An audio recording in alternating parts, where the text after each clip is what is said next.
Hello, and welcome to episode 6 of Talking Snacks, a gaming podcast.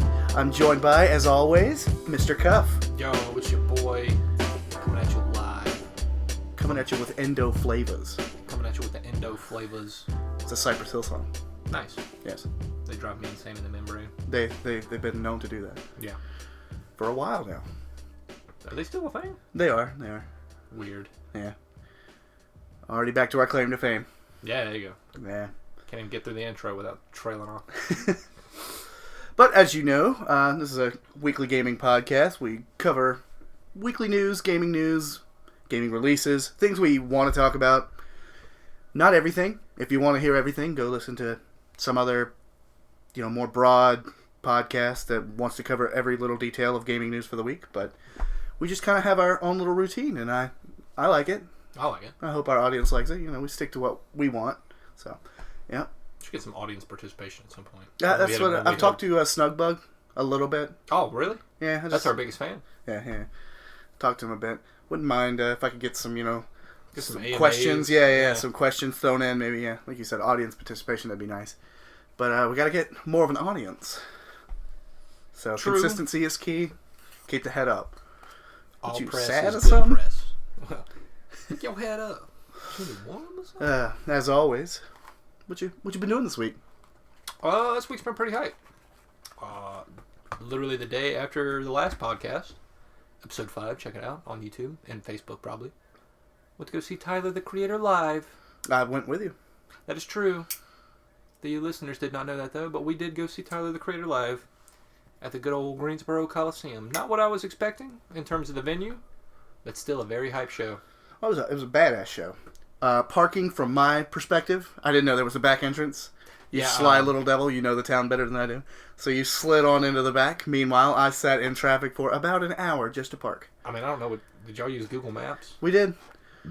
I don't know what Google Maps told y'all to do, but I took it straight to the entrance, and it didn't work. It literally took me to where I needed to be. The ticket booth area, the parking, what do you call it, toll gates situation. But you had toll gates on that side. We was at the main one. But yeah, but you guys were on the aquarium side or whatever it was. Yeah. We took a wrong turn too. It didn't help. That's unfortunate. But that was a dope show. That was what I was expecting.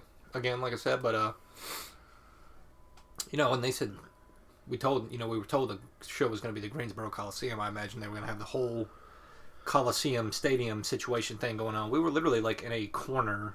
It seemed like a high school or college gymnasium. Yeah, pretty much. Yeah. There were literally just bleachers on both sides, a very uncomfortable concrete slab of a floor, and a stage that, to me, seemed like was only 3 feet off the ground. Yeah, it was waist high. Yeah. And anybody that was, taller than either one of us, you couldn't see. That was Which was a lot of people, as it turns out. They didn't even have to be taller than you. If they stood in front of you, you couldn't see anything except that kind of screen thing they had going on. Yeah, you could see. Yeah, they had cameras on their faces, so they had the big screen behind them. You could see a half of their face in the back of someone else's head, and that was about 38 cell phones. That was about it. They had two openers. I didn't know either one of them, but I mean, apparently the crowd did. They were pretty hype. Yeah. But eventually we were like, bonk this. Let's go up to the top bleacher area and just we can get a bird's eye view. It worked out pretty well. I think so. Met some pretty cool people up there. At least I think. They seemed cool to me. At the time. They were fine. I didn't. But we kind of stole his spot. He was chill with it. He just slid over a little bit. Yeah. Snugged right on in there. And then Tyler took the stage, and it was nothing but euphoria after that. Hype, screaming, and yelling. Mm-hmm. But yeah, we're normally used to more rock shows, so this was a bit different. It was a nice little change of pace. There was still a pit, quote unquote. Basically, the whole crowd was a pit, from what I could see. But usually, there's the dedicated pit. Yeah, people shoving everybody and stuff. But yeah, it was more mixed up into 4 or 5 little ones. It was funny to see. I know we pointed it out a few times in the song, or through his songs, where there was instances of people trying to get a pit going, but it was very lackadaisical. They'd have a little tiny 3-foot circle, and there'd be you'd see a guy do a shove and a confused shove back, and then that would just be that would go on for a minute, and then they would just go back to just vibing with whatever was going on. Yeah. They wouldn't last 2 seconds at a rock concert. Yeah. Maybe they tried to split the crowd like a metal show. He used the word, "Y'all never been to a metal show, huh?" And he split the crowd like we was about to do a wall of death. Yeah. And I was like, I want to see this happen. Someone hold my beer. And they just split the crowd, and that's all that happened. Yeah. No one moved. They didn't run at each other, so. But overall, fantastic show. If you haven't seen Tyler's show, I'm sure he's still got tour dates out there. Highly recommend. He's promoting his new album, Igor. It's worth a listen. Definitely. We should get sponsored. By Igor? By Tyler. Shout out to Golf Wang, Tyler the Creator, and all of his subsidiaries. Kanye West, looking at you. Any of those people. That'd be cool. Yeah, if anybody ever hears it. Anyway, other than the concert, anything else happened this week? Not really. On the old Borderlands 3 grind, we're in me and Jesse and Graham are in the in-game stuff. The grind, I guess you could call it. The stuff we talked about a little bit last week with... A little bit, but now we're in the thick of it. Of like, we don't want to start the new playthrough yet, the new game plus, until we've got our quote-unquote builds like we want them to be. And so that's kind of what we're doing right now. Just kind of farming bosses, farming arenas and stuff. It's cool. I'm enjoying it. Haven't been able to play quite as much. There's like some scheduling issue things. Graham's working a lot, which is whatever, but... Gaming as an adult. Yeah, that's how it goes, I suppose. But what you been up to this week? Was it 4th week in a row? Gears, goddammit. I'm on that ranked grind. Did you ever break through? Did you break through the silver 2 yet? I haven't. I got to 1% of silver. Silver 2 last night. And then just had a terrible match. Got knocked down to silver 2, 5%. I'm not sure how the rankings work. But I think I'm going to give up on solo and try to recruit some people. So if you listen to this shit and you play Gears of War 5, please comment your gamertag, PC, or Xbox. Just help me get through this silver. Jesus. You stuck in the ELO hell. Oh, man. Yeah, it's just... Yeah. It gets you with people that are just bad enough to where you feel good, and then people that are just too good for you to do anything to. And I feel like if I had a structured team, it would just be easier. Just one person to communicate with would just make it a world of difference. Yeah. Other than that, work grind. Mm-hmm. Picked up a new Carnage comic. Nice. Yeah.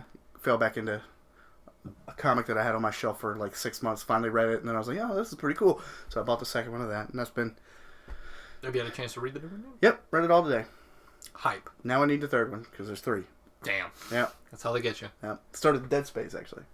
No, hey, I don't know about the comic, but that's a good game series. Yeah. Except the third one. It's whatever. Yeah. That's how it goes. Just another boring week of life. Just to get us through to right here, right now. Right now, this moment happening. Your synapses are firing off. Just doing something we love to do. Talk about games. Talk about what we feel is important to us and the listeners. Uh-huh. Using that talking point, let's jump right in to what we have as news. To the news. Pokemon Sword and Shield's coming out soon. I think we November 15th, I believe. Okay, a little more than a month. I think I got the... Yep, November 15th. Sword and Shield is coming out exclusively on the Switch. I mean, what else would it come to? Yeah, because, Except people that are emulating. Do people do that still? I don't know, probably. Aside from hacked, emulated versions or whatever, jailbroken computers, you can pick up your copy of Pokemon Sword and Shield on the Nintendo Switch. It's got a bunch of stuff going on with it. A lot of controversy. I'm going to consult my notes. We're getting official now. Yeah, not only do we have digital notes. There's a little bit of controversy. Surrounding it. People are mad that the National Dex isn't in the game, even though one of the lead developers or CEO said, quote, around 1,000 names are in the credits, and that immediately led people to believe that oh man, what are they doing with their time? How come there's not the entire Pokedex in this game? What's happening with that? As it turns out, it's a little bit more complicated than that. There's localization teams. There's a special thanks section. There's marketing teams, all that good stuff, PR. So all in all, after everything is said and done, there's only about 200 people working on the actual game itself, which is a far cry from 1,000, as previously stated. The neatest thing that I think they got going for them is this Pokemon Home system, which they didn't talk about it too much, but it's like a cloud-based Pokemon storage which incorporates the Pokemon Bank. Yeah, I was about to say, because they had a previous thing like that. The Pokebank, you pay like $1 a year. Yeah. I guess I had it a while back, and I haven't paid that shit in, I don't know, since I had Sun or Moon. So I guess my Pokemon are just locked behind $1 paywall and just like digital purgatory. Well, I don't know how it's going to work. Actually, I guess it's for like stuff at a later date to implement through patches or whatever. But it's got Pokemon Banks implemented in there. Pokemon Go is in there somehow. You got both the Let's Go Pikachu and Eevee games, and of course the Sword and Shield that's coming up. So maybe at some point later in the game, you can bring over all your stuff you got in Pokemon Go, or import those into your PC terminal system, Bill's PC, whatever. I don't know. But see, with it having the Pokebank, how would it? I feel like we should have known this is coming for years. If you just keep adding Pokemon, there's going to be a point where there's no fucking way to have all of them in one game. I mean, eventually. Well, 3D modeled and animated, it's just going to reach a point. Well, if they upgraded their hardware, Well, it yeah. could probably be easily fit all of those in the game, but that's neither here nor there. But yeah, we know what Nintendo's going to do. Yeah. But still, with the Pokebank, that's still going to render like most of your Pokemon useless. They're not going to be able to be ported. Yeah. They're just going to be stuck in digital purgatory. I think this is basically like a beta type deal for maybe like Sword and Shield 2 or Spear and Bow or whatever the next Pokemon game is going to be called, to import all those over. Pokemon Coliseum. This is a weird thing they're adding to Sword and Shield. They have like an auto save feature type thing going on, where essentially the game's multiplayer. From what I've most of them. Yeah, from what I've gathered, and the way it works, right, is like if you and another player or a group of players interact with each other, it's sort of, it moves your connection from a server to like a synchronous connection to like sort of peer-to-peer. I guess it kind of acts like a buffer to cut down on load times and stuff, which is neat.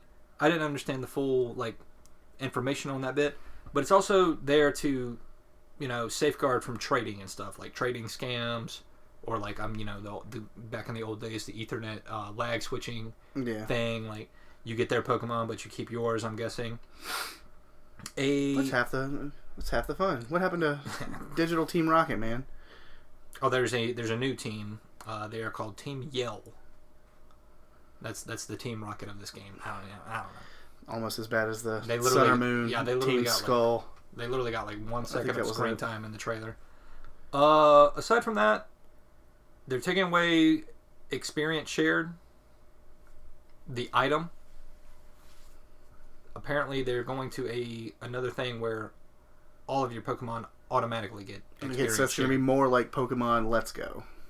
I guess so. Because that's the way that worked. Mm-hmm. Every Pokemon basically just leveled up off battles and catches. Right. Wonder if they're going to do that whole thing. That's what it's sounding like. Again, they just kind of went like with broad stuff here. They didn't go into too much super detail. HMs are still gone. They've kind of let the world be like an open kind of thing. I'm guessing it's like plot. What do you call it? Like story walls and stuff that are hinder your progress this time around. The thing I'm most interested in is like, for my Pokemon playing experiences, they've changed the way competitive grinding works. Now, when you say competitive grinding, what do you mean? Like EV training? Breeding, EV training, Okay. natures, things like that. Heard you can switch natures. They didn't allude too much of that, but they said, quote unquote, they want to allow players to make sure that Pokemon they want to use in competitive battles are viable. End quote. Yeah, I read a thing the other day where might be wrong, but pretty sure it confirmed that they're going to allow you to switch your Pokemon's nature. So that will be cool for people that get into the real nitty gritty of.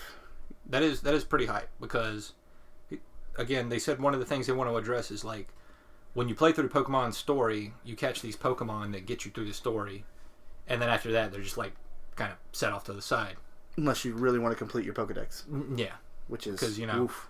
most of the time they don't have the right nature, the right IV, the right EV, whatever. They're just there to get you to all the gym badges, get to the end game, get to the selective breeding and all that good stuff.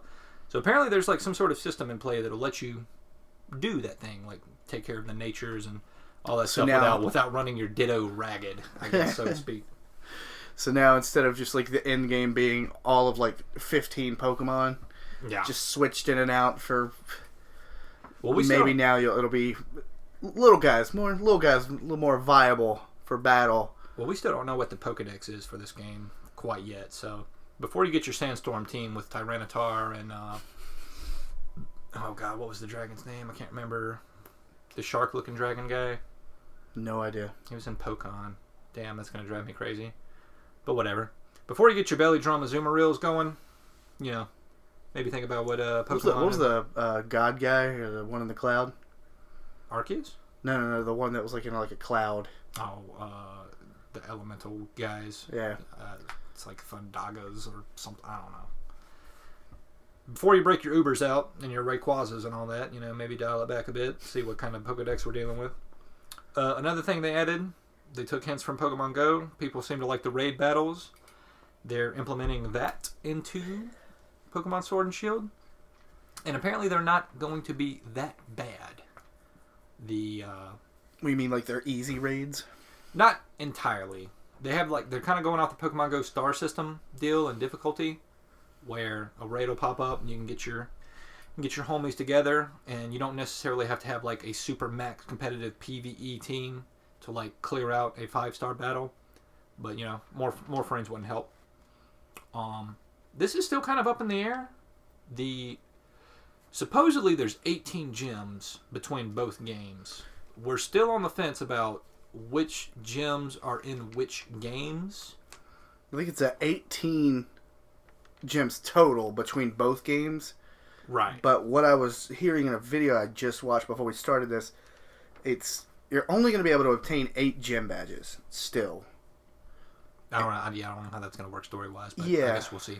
Or I want to see, because I'm still on the fence about getting it. That means I have to buy a Switch. You can get a Switch Lite. Wait a minute. Oh, I heard their Joy-Cons aren't doing so well. I think we're getting better at transitions, is what I think. That was a pretty smooth transition, I would say. Unlike the Joy-Cons drift control, or drift issues. Apparently this is a thing. When the Switch Lite released, not even 2 days later, people were complaining of drifting on their analog sticks. Drifting meaning even though they were the not... stick's moving without it. Yeah, without any input. They were not even touching the stick, and the analog sticks were just locked in a position.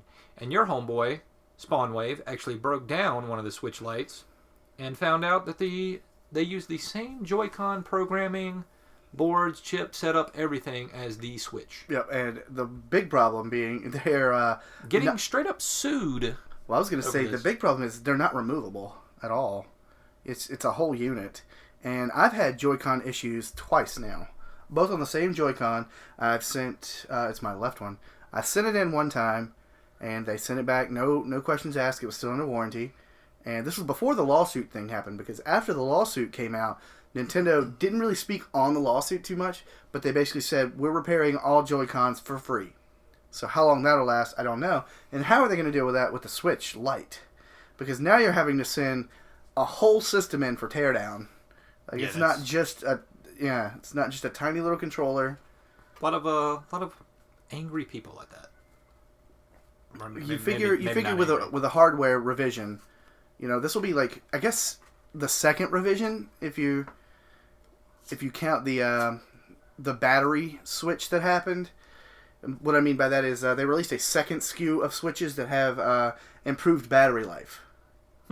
Yeah, and if you look at them, you can't tell a difference. They look the same. Mine, I think the boxes were like solid red as opposed to that one. That's like the only way you could tell the different SKUs, and you get an extra hour and a half of battery life. Well, this kind of just like goes off on a tangent on its own of just the Switch release wasn't all that great either. My boy Kroby Cat, if you guys watch him at all, like just released a whole like 20-minute video of just Switch issues, plugging it into the dock issues, the connectability, but they were pretty range. Isolated. They weren't widespread. Sure, but they still happened to people apparently enough for them to bring up a lawsuit about it. So that's a pretty big deal. going off of that, the Switch Lite is now being incorporated into the same lawsuit with the same Joy-Con issue, and Nintendo still has not said anything about it. So, I mean, maybe they can use their funds from sense. maybe they can use their funds from the Mario Kart Mobile to pay reprimandations. Good old microtransaction hog. Yep. But I mean, it only makes sense. I mean, like I said, with a hardware revision, you would figure they would change something. But once again, like you stated, our homeboy Spawn Wave. I love his breakdowns. I watch a lot of his stuff, actually.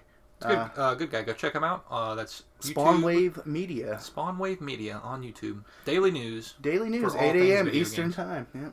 Giving him shout outs. I feel like a news reporter reading straight off the notes. It's very mundane. No, you don't have to read straight from them. You can pick notes. I know. I probably should have memorized them actually, but that's whatever. It's all good. Yeah. Well, that was that. Let's switch on over to the good snaps. To the next thing. A little bit of gaming news. Mm-hmm. We'll duck out of that. I mean, sorry. Hold up. My bad. Wrong bird. Yes. We talked about it a little bit, I believe, last week, right? Yeah. Yep. Untitled Goose Game. Actually selling pretty fucking well. Yep. They came out on Twitter and said, I can't remember when I wrote this note down, but it had over 100,000 units sold within a week. And, for a little indie game that I think it only released on PC and Switch. So it's only 2 platforms. So there are plans to release it on Xbox One and PS4 at a later date, with the possibility of a mobile platform. Seems like everything can handle it. Doesn't seem like it doesn't seem like a very hardware intensive game. The Switch can handle it. Yeah. But I'm glad, I love when little indie developers that poured their heart and soul into a little game, and it looked silly, and that's what it is. It's a little silly, whimsical game, and it paid off for them. Everybody loves to be this little angry duck doing whatever it is. This little angry duck's. Oh, goose. It is. Sorry, it's a goose. Come on. I love the memes that have stirred from it.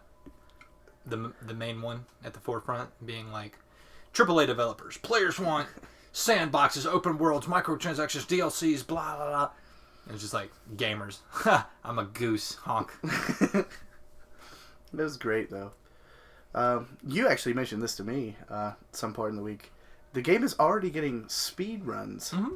Literally 2 days ago, I watched a guy beat the whole game in 8 minutes. 8 minutes? Huh? Yeah, I don't know how long it is. Yeah, apparently, I mean, just from what I haven't played it yet, but from what I gathered watching the speedrun thing, it's all a big open world map type deal. And I guess when you clear out one area, it kind of opens the next area. And so immediately, as in, speedrunner fashion, the guy skipped 3/4 of the game using some kind of glitch that lets you melt through walls or whatever, and basically just skipped to the last area and did the right, objectives in the right order and cleared off the checklist and did the thing, and the credits scrolled. So that's your any percent speed run of Untitled Goose Game, around 8 or 9 minutes. Coming soon to an AGDQ near you. There you go. Probably be just in time for a winter run.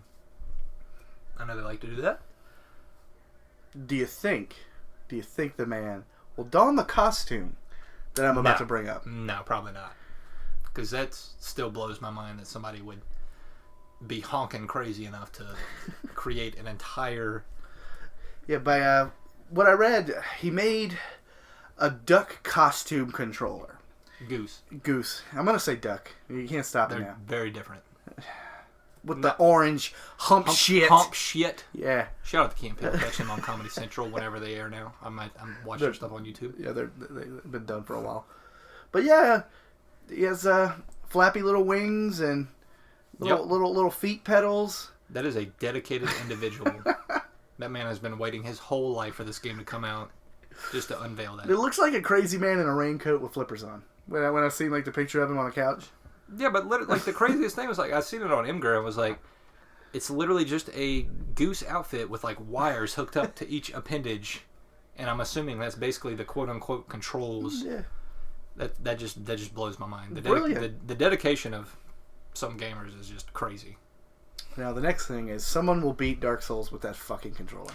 Probably. Yeah. Or they'll beat Untitled Goose Game with a Guitar Hero controller. There you go. Blindfolded. With the Donkey Kongas. Upside down while smoking a cigar and eating goose for dinner. Yeah. Turducken. Turducken. There you go. Yeah. And they'll crack the golden wishbone at the right time and wish that they were part of the development team that made the game. That is a shout out to Regular Show, the Thanksgiving episode. Good one.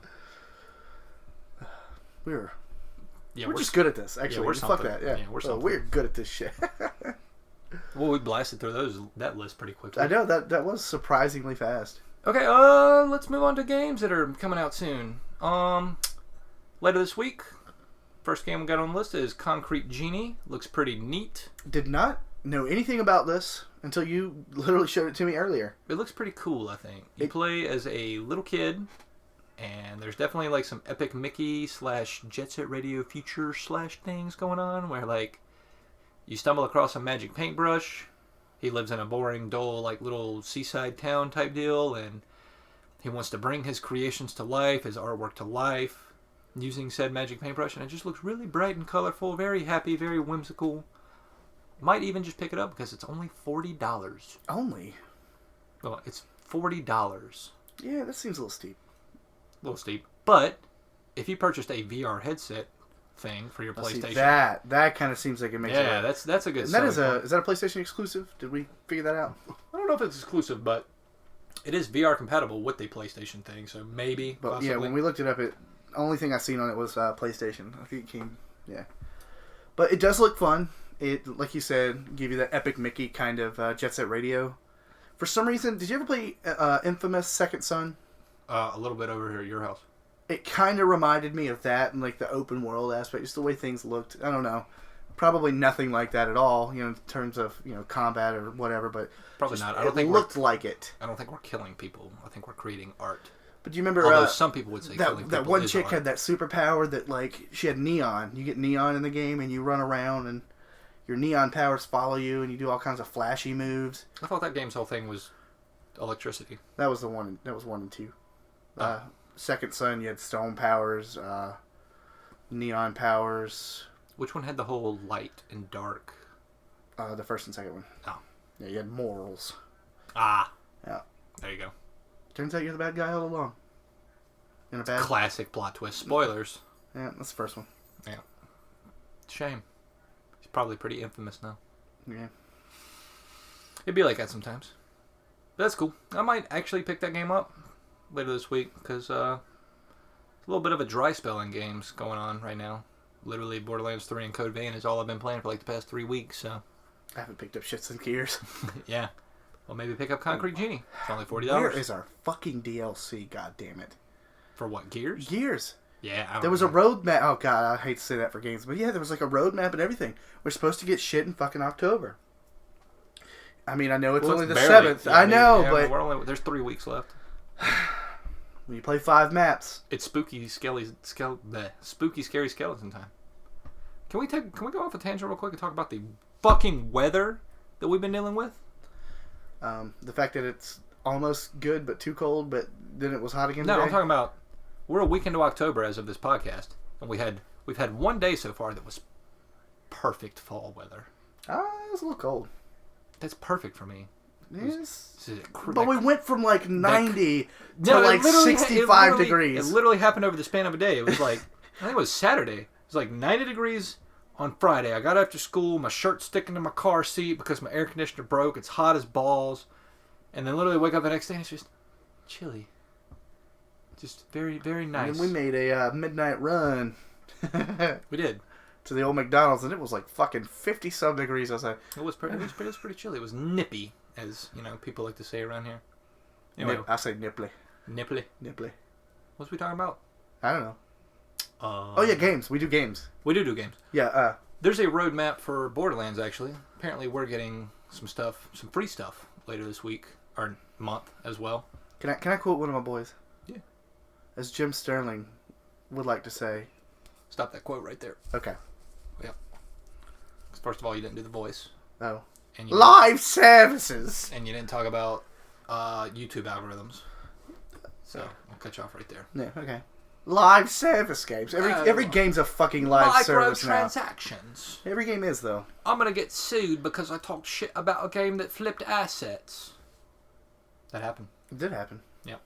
He didn't get sued. Didn't go through. He tried to get sued. Sorry. Someone They tried tried to, to- they yeah, tried there to you sue go. him. My I bad. don't think anyone tries to get sued. Yep. That's a whole other thing. Turns out when you flip assets, it's like flipping a coin. People either really, really like it or they really, really hate it. So. I mean, yeah, you look at Ocarina of Time to Majora's Mask. People love it. Woo! Way to go. Then Fallout 76 flips assets from Fallout 4. Absolute shit. Well, Then they flip assets from Fallout 3 to New Vegas. It's great. It's great. Give it a round of applause. Well, the game ran. I mean, that's true. So eventually, Did you see the? Yeah, we comes should have down put to this on here, but I don't know when it happened. When Fallout 76 happened, it had a big collector's edition where you could get like a bag and a helmet, and the bag came out, and it was supposed to be some type of fabric, and it came as a nylon bag, just a cheap, sweaty gym bag feeling. It wasn't even the right size. Yeah, and it was supposed to be like a badass bag, and everyone was excited. Well, now the fucking helmets from that collection are getting recalled. Only from that collection. I'll do you one better than that. Because they're getting mold in them. Some material that they used are very good at harboring mold, so they're like, don't wear it and return it, please. The fuck, man. That game was a disaster. That whole release was a catastrophe because in the same collector's edition, they showed it like, Super Ultimate Collector Edition, whatever, pre-order bonus. They had a Nuka-Cola bottle. They actually even had like a Nuka-Cola liquor that was supposed to come with it. And people found out that the Nuka-Cola bottle was literally just like a plastic mold that just like snapped together like a McDonald's toy. Oh. And we're fucking livid. Because like on the screenshot or whatever, it showed like a sexy glass Nuka-Cola bottle thing. And the thing they get is literally just like a plastic like colored in like spray painted nylon looking thing that just like two pieces that just snap together. And it just... all that stuff happens, and you know what Bethesda did to recompensate them for that? They give them like $5 worth of in-game credit. That's the same thing they did with the bag, which is not even enough to buy like the cheapest. No, that was the thing with the bag too. They said they gave you in-game currency for the bag, which wasn't even enough to buy the bag in the game. Yep. Like they had like an in-game version of the real-world bag, and with the currency they gave you for it not being the right material. Not getting what you paid for, you couldn't even afford the fucking digital version. Yep. I don't remember the exact points I gave you, but it equated to like $5 or $6 of like game currency, quote unquote. It was like that. I like how we went from game services to just straight ripping on 76. Well, I mean, that's what happens when you like, when you make trash fucking shit. When you make trash games and then recall things and then act like the game itself was just handled poorly or whatever. Like what? When did playtesting stop being a thing? Yeah, well, that's what the whole Sterling thing, man. They talk about games as services. You release a game, and instead of it being complete upon release, people play it, and the roadmap that they have laid out is supposed to, I guess fixes are along in that. The rest of the game's supposed to be patched in later. Why the fuck playtest it and build a fucking game when you can release it a whole month earlier? And still people buy it. And you have an extra month on the shelf. No. So that's, yeah. I absolutely hear where you're coming from. Because Anthem did it. 76 did it. Yeah. They done dropped Anthem's roadmap. Yeah, its whole live service thing is done. Anthem's just ghosted. It's just like, I'm not answering any calls at this point. I feel bad for people that like literally was like, hell yeah, and they got it and was like, it's gonna be good, and then they waited, and then EA was like, no worry, we got your roadmap, we're gonna get the game. The game's gonna be good. And then like 2 months later, they're sitting there, they got dust. Just cobwebs coming from their arms, just waiting. It's gonna be good. They're gonna do the roadmap. And then, like, I don't know, probably 3 weeks ago, EA came out and was just like, "Yeah, we're not doing this. We're not. Yeah, game's not. Yeah. So why support a dead product? If not enough people are playing, why are you gonna put millions, if not billions, of dollars into a thing?" I guess so. It is a weird time for games because, like, live services. Say it once. Live services. Shout out to Jim Sterling, Jimquisition. I mean, he's not for everybody, but, check him out if you're a fan of British people who like to act like they know what they're talking about. Whatever. But speaking of that, going off that, let me go on another real quick tangent. I love Borderlands 3 so far, but my God, can we get patches, please? Because it's just so jank. And, like, I get it, I understand it, like, Borderlands has always been kind of jank, but... You're throwing me off with this word. Jank? Yeah. I'm waiting for the Y at the end of it, or why is it jank? No, just like janky. I'm waiting for you to Or say janky. janky. It's very But janky. you're just saying jank, and it's just got me on the edge of my seat. Is he gonna finish the word? Yeah, you're good. You're good. But I don't know. There's so many little things they could work out. Like the cutscenes are like crazy, like wonky. They don't play right if you're not the host. Like the load screens in between like menu things are still a thing. There's just a whole bunch of like little teeny tiny quality of life things that I feel like, I mean, I don't know anything about, like game development stuff, but it just interrupts the immersion and stuff. Meanwhile, they're throwing out patches and stuff for character balances or whatever, which I kind of get. I mean, it's great quality of life.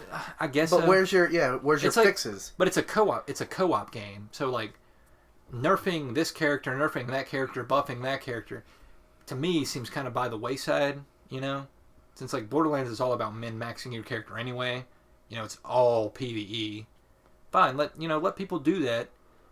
Fix the game, patch it, do whatever to get the quality of life changes out there so everybody can play it without it being jank-y. And then let the character patches come out later. That's just been bothering me. I put up with it at first because it was new, it was a new game, it was cool, it was hype, playing it with friends, whatever, co-op. But now it's to the point now where like every time I play it, it's like I'll load in, and whoever's hosting the game is already halfway through like a cutscene, and then on my end, I hear like everybody talking over each other at the same time. Oh yeah, you talked about this. Yeah, it's just very nerve-wracking, or not nerve-wracking, but annoying, I guess I should say. Yeah, totally playable, but it's totally playable gameplay-wise, but as soon as anything story-related, cutscene-related happens, it just loses its mind. You want to open up your menu, your inventory to go check a skill thing. It takes like 5 seconds for it to go to the next tab after you've hit R1 or L1 or those little thingies on the computer whenever you switch pages, whatever. Anyway, that rant aside. Online services, live services. Live services. Yeah. Everything's got a roadmap.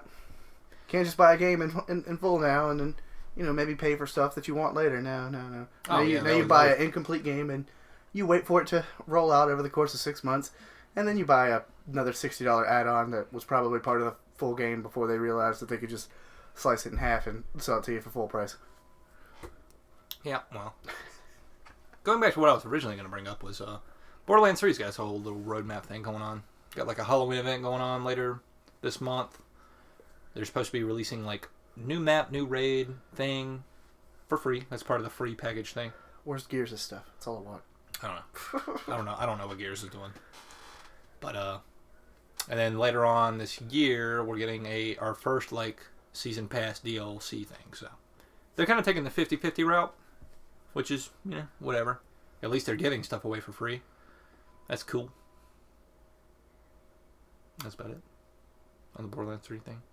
I was trying my hardest to segue into our next news story. Let's go ahead and move on to the next bit of news. Red Dead 2 Redemption is finally coming to PC after a fucking year? It's been a year. That's crazy. But I feel bad for the guy that's literally just been sitting there just like, I want to play it on my RTX Titan. I want to see the horse testicles. I want to see the physics. I want to see the fog. I want to see the clouds. Now it's your chance, buddy. You can play through Red Dead Redemption 2, hopefully unspoiled. If you've gone this long without it being spoiled for you, kudos to you. Well, I'm sure most people are excited about mods, all that good stuff. And Rockstar released their own launcher for this. I bet that game greedy people. Well, you don't want to, they didn't want to put their shit on Steam, because Steam gets what, 20-30% of the cut if you sell a game on Steam. That's a great business model. Yeah, so for them, for Valve. But that's why we have 38 launchers now. We got Origin, we got Battle.net, we got Steam, Epic Game Store. Like it never ends. Like now you got a Rockstar launcher? Yeah, I downloaded it because they gave out San Andreas for free. Oh yeah, I've seen that. Yeah, so why not? Why not get free shit? I mean, if there was a game that I would mod, it would definitely be Red Dead Redemption 2. If I had like a high-end $15,000 gaming PC, I would want to see what Red Dead Redemption 2 looked like. I don't think you need it that much, but yeah, that'd be nice. I mean, every little bit helps. Yeah. Probably need some alien technology. Maybe some Alienware. No, see, the main thing that matters with PC is RGB. Oh, is it? Yeah. So it's cosmetics over functionality? Yeah, you didn't know that? Oh. Yeah, see, I got a bunch of lights in there. Damn, was that built by EA? That'll run nowhere near everything. But it's nice. It does look nice. It's like a tricked out Honda or Yeah, something. it's like a fucking... With still rocking a 4-cylinder engine.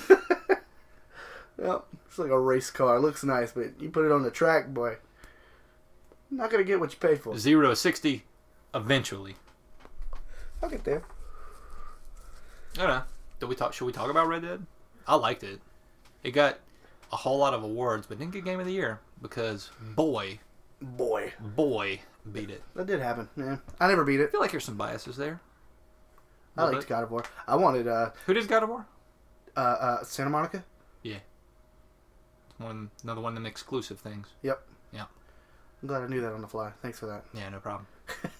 I'm glad you knew because I was gonna say Insomniac. No, they did Spider-Man. Jack and Daxter. They did Spider-Man, and that's what I wanted for Game of the Year. It didn't stand a chance. It was too sandboxy. I loved it. I loved every bit of it. Platinum didn't you? Did. Nice. Good for you. Yeah. I was gonna go back and play DLC, but have you ever actually went back and played DLC for like any fucking thing other than Dark Souls? Nope. Yeah. Because I platinum fucking Final Fantasy 15, and those DLCs were butt. But yes. Yeah, I was not feeling it. But as far as Red Dead goes, that's cool. Yeah, PC players get it. I won't get it. I bought it.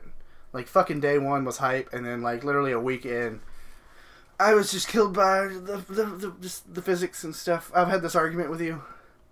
I don't think it's much of an argument. I see where you're coming from. It's just... It is very slow. It's just, yeah, the realism takes away from... there's a moment where... Immersion, if you will. Yeah, just crosses the line of just like, I've skinned this wolf. That's cool. I know Arthur knows how to skin a wolf. That's neat. But I gotta watch the animation. Every wolf every time. I gotta watch every animation, even when I load it on the horse. God forbid your horse fucking smacks a stick while running. You lose all your shit. You gotta pick it back up. Looting people is just... I mean, we don't have to get back into it, but...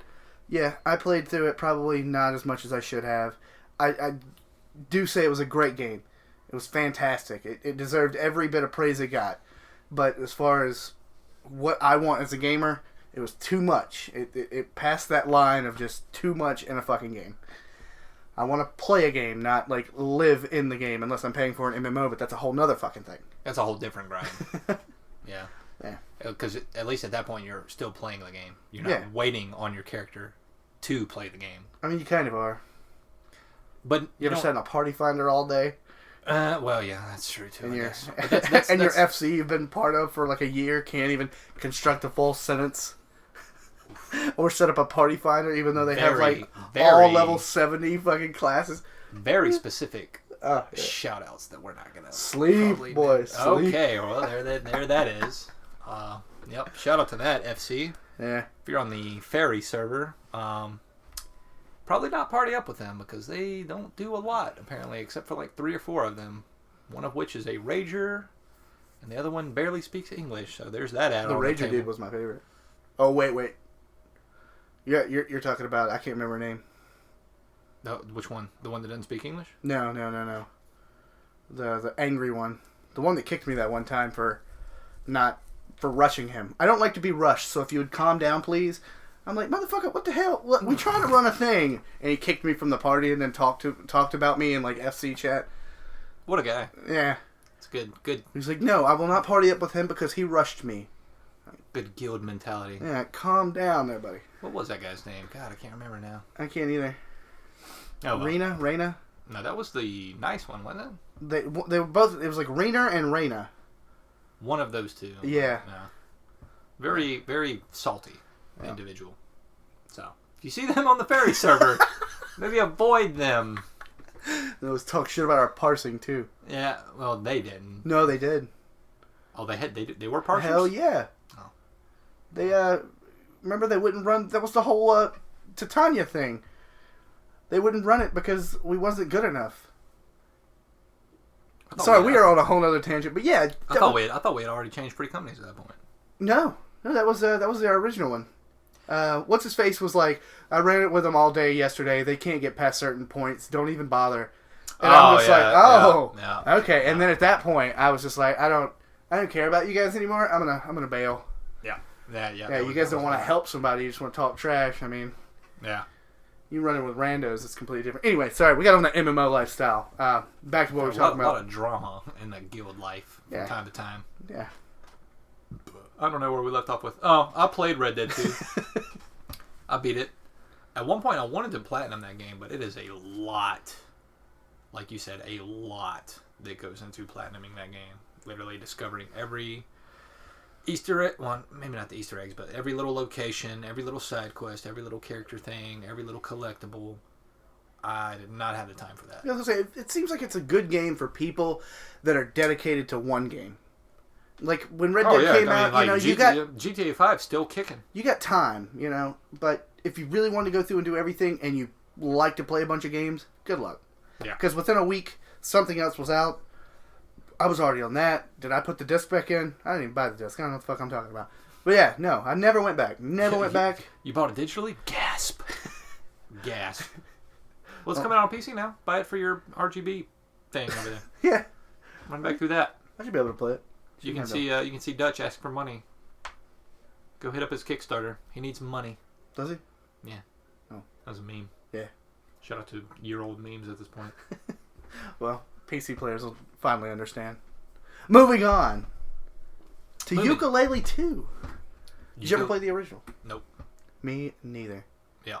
I didn't even play Banjo-Kazooie. Really? Yeah, I know that's pretty rare. But you know what else Rare was responsible for? Good segue. Conker's Bad Fur Day. Well, that's neither. Played that. Yeah. Conker Live and Reloaded. Also played that one. Good game. Nope. Yooka-Laylee's getting a sequel. It's called, hold up, Nightmare? Yooka-Laylee in the Impossible Lair. Oh, I thought it had something to do with a nightmare. Looks solid. Looks very, it's your standard 3D platformer. Nope, it's 2D now. It's a 2.5D. 3D well, models. I don't even know what I'm talking about. So disregard that. No, it kind of seems a bit sad just looking at it, because everybody was really excited for Yooka-Laylee 2. Yooka-Laylee 1, because the Rare development team was coming back on board. They had some of the old Banjo-Kazooie guys on there. Sound design guy was there, so really was hitting home on the nostalgia forefront. But then it came out, a lot of hate, didn't do a lot of things right. So now with them moving backwards from 3D to like a 2.5D side-scroller, seems like they got the passion alive, but they didn't quite make the money back. And now they're having to do... Oof. You know what I mean? That's kind of how I see it. Do we know who's publishing it? No. It was... Microsoft? Is Microsoft in charge of Rare these days? It's not Rare. It's just had people from the old Rare. Oh. Yeah. It's a letdown. Yeah. Hashtag bring back Rare. They're still a thing. Microsoft owns them. Hashtag bring back the real Rare. Where's Donkey Kong Country 3? That's what we need. We need Donkey Kong Country 3, and we need Pauly Shore. Holy shit. Let's save that for the end of this. Okay. God damn it. Damn it. Damn it. We need Pauly Shore to head up development on Donkey Kong Country 3. And he needs to waste the bananas. Man. We'll get through this podcast. All the tangents. We'll get through this podcast one day. Fuck, man. I really want to bring back Pauly Shore. Yeah, nothing more to say about Yooka-Laylee 2. I know some people care.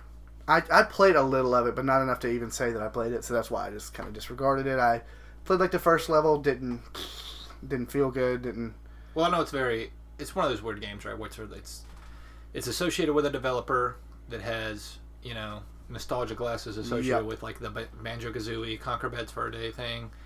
So for the people out there who do like Yooka-Laylee, they probably are hating on us right now for not having enough information on it, but finally getting the sequel. It's coming out later this week. Pick that up. I'm sure it'll be great.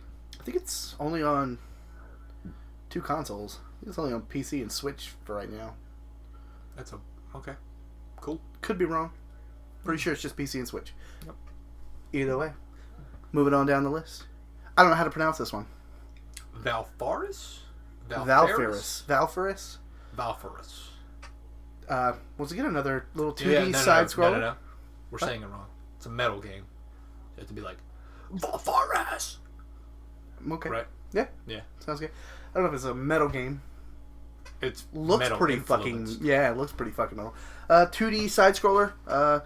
Looks almost Metroidvania, but it didn't really seem to have that kind of exploration going on. It seemed more like a straight go left to right. So maybe more Contra. That's what you said. More Contra. Art style reminded me a lot of Dead Cells. Mm-hmm. Yep. I'm a sucker for that like pixely 64 128-bit art thing, you know. Pixely graphics. It's like pixels that are alive. Like they're there's constant movement. Yeah, you know? And the pixels are jagged edges. Like no, damn, I'm sure that was loud. I'm so sorry. That is a phone alert. Yeah, but like no anti-aliasing on the pixels, just straight edges. Yep. And there's just straight metal music blasting, and crazy guns and just shooting the shit out of shit, man. Yep. It looks hype. Very simple. Very like simple as in, you know, like you said, left to right side scrollers, shoot things. Looks cool. Yeah, probably be hard as fucking nails. Yeah, most of those kind of games. Yeah, I was just about to say Contra or a Mega Man-esque looking thing. Yeah, if you're following the Contra Metroidvania type situation, probably going to be a lot of dodging and weaving, hit scanny type, you know, or not hit scanny, hitbox dodging, bullet hell type situations. Boss fights look crazy. Somebody is trying to ring you up. One little bit I liked from watching the trailer. Whenever you get a power up or new weapon type thing, dude just straight up headbangs. Oh yeah, that did look cool. Yeah, the soundtrack sounded very banging, or as the youth would say, it bops. They do say it bops. And or slaps. I like both of those terms. Yeah, they're pretty good. Both of them equally. Mm-hmm. That one's a little older. It's lit, fam. All right. Speaking of being lit, listen up. Is that all right? I didn't know where you were going. I tried to transition lit into listen, whatever. Indivisible is also a game that's coming out. It is made so if you're a fan of that, pick that up. Yeah, whatever. Outtakes. It's made by the same people that did Skullgirls, and it is a side-scrolling action RPG thing. Looks pretty cool. Basically, you play as this girl, hometown got ransacked, whatever. She's got Super Saiyan powers. She needs to unlock her full potential. Go Kaioken on them. You get some teammates and stuff. Wow, texting during the podcast. Shame. Oof. But yeah, you showed me a trailer for this before we started. It was one of the last things we actually added to the notes because I didn't know what the fuck this game was. It looks very sleek, very cool. Yeah, I'm a sucker for turn-based RPGs. I think we've discussed this a little earlier in episode 1 or 2 with my fandom for Final Fantasy and JRPGs alike. Yep. So yeah, still don't know how the combat works. It looks turn-based, but like the combat we saw in the trailer was like one person would smack the ever-loving bejesus out of an enemy, and then another character would like combo into that or something.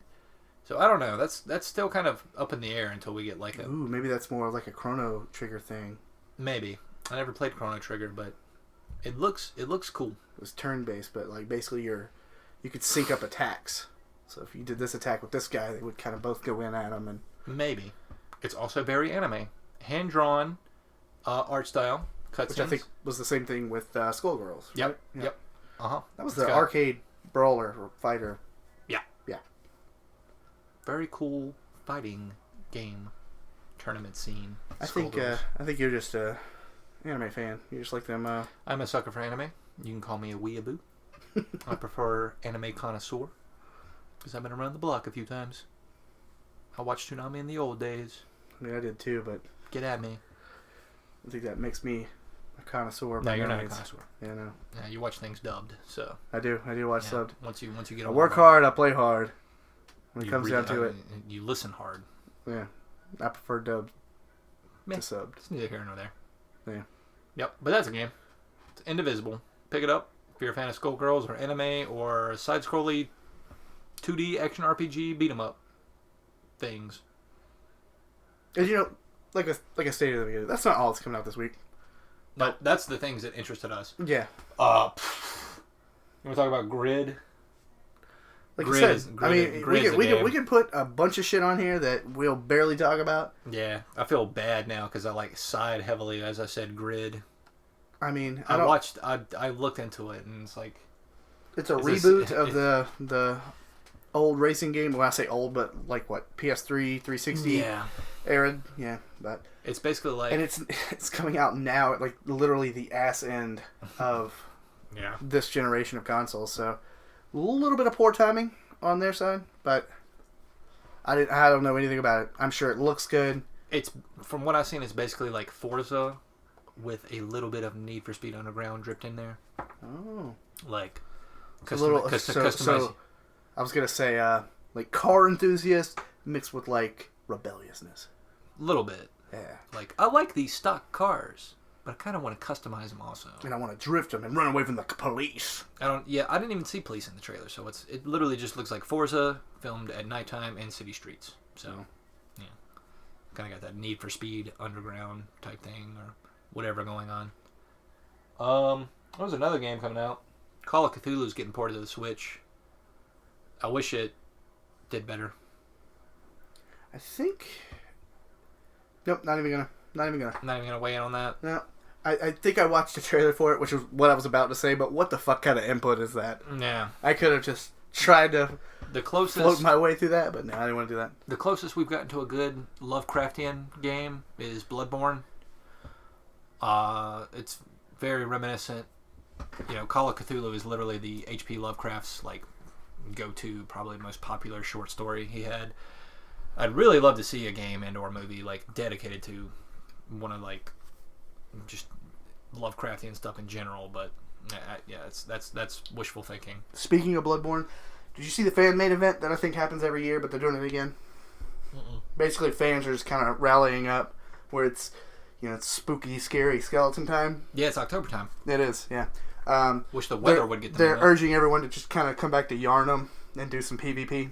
Oh, nice. Yeah. Go find your favorite costume, put on one of the 5 fucking costumes that are in that game. Whoa. Oh, Chill. 6. Okay. All right. There's not many. Who platinum Bloodborne again? How many's in there? How many costumes? Yeah. A lot. I don't feel like there's a lot. There's not a lot of definitely weapons, a lot. and there's not a lot of costumes. Not a lot of weapons. Okay. As compared to Dark Souls? Okay, sure, I'll give you that. Okay. Not as many as Dark Souls, but there's variety there. It's all based on your beat you build. with my big wheel. Oh yeah, it's the Logarius will. I don't know nothing about it. Yeah, of course you don't. Yeah. So. I read. Oh wait. Oh, I don't. That's you. I watch dubbed. I don't read subs. Get out of here. I think you know your anime Lovecraftian Japanese horror game. You ain't even on my level. Other than that, that's the end of our list. I do want to bring up a thing we said earlier. Pauly Shore? God damn it! If this is my biggest cry to the internet, can we get Pauly Shore back? Let's put a Kickstarter. Just a vague ass Kickstarter. Like, I don't even know what I want him to do. Hashtag bring back Pauly Shore. Please. We need him now more than ever. I don't know what about him makes me laugh and giggle, but I really think the world is in dire need of Pauly Shore. Encino Man 2? Why not? Why not anything? Biodome 2? Why not? Yeah. A reason to put Pauly Shore back into each and every American's lives. The limelight. Is really what I'm reaching for here.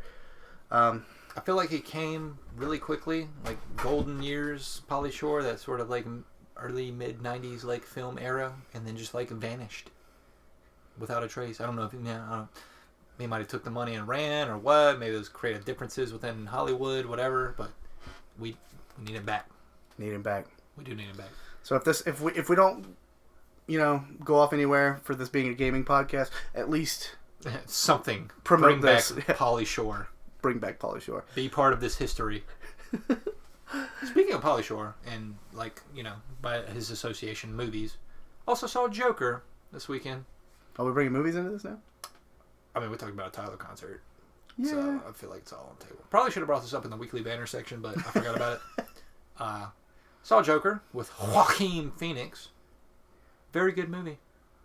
Absolutely masterpiece of a movie. I planned on seeing it with you, but then life do happen. I am remiss to say that I've always hated the Joker as a character. Even Heath Ledger's Joker.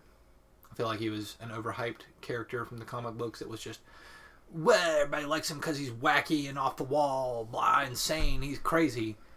And then I seen The Joker, 2019, and I just love the way they did it.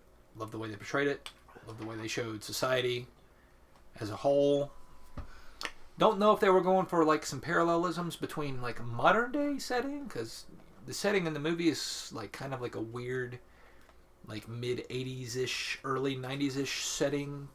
Is it like a Joker prequel? Does it like build up to who he is? I don't want to say. Okay. For, for like spoiler reasons, but it's not modern, but within the past 20-ish years, I would say. But so definitely recommend The Joker? Highly recommend. Very much so. So if we're getting anything out of this podcast, it's bring back Pauly Shore. And go see Joker. And Joaquin Phoenix definitely needs a Grammy or an Oscar for his performance in The Joker. If not some nicotine gum, because damn, he smoked a lot of cigarettes in that movie. Well, it's a good, I wouldn't say segue, but it's a good place to wrap it up. Yeah. So, bring back Pauly Shore. Go see Joker. Buy any of the games we mentioned if they tickle your fancy. And most importantly, join the lawsuit against the Nintendo Switch Lite. Oh. No. Okay. Most importantly, thank you for tuning in to episode 6 of Talking Snacks. I'll have links to everything below. And yeah.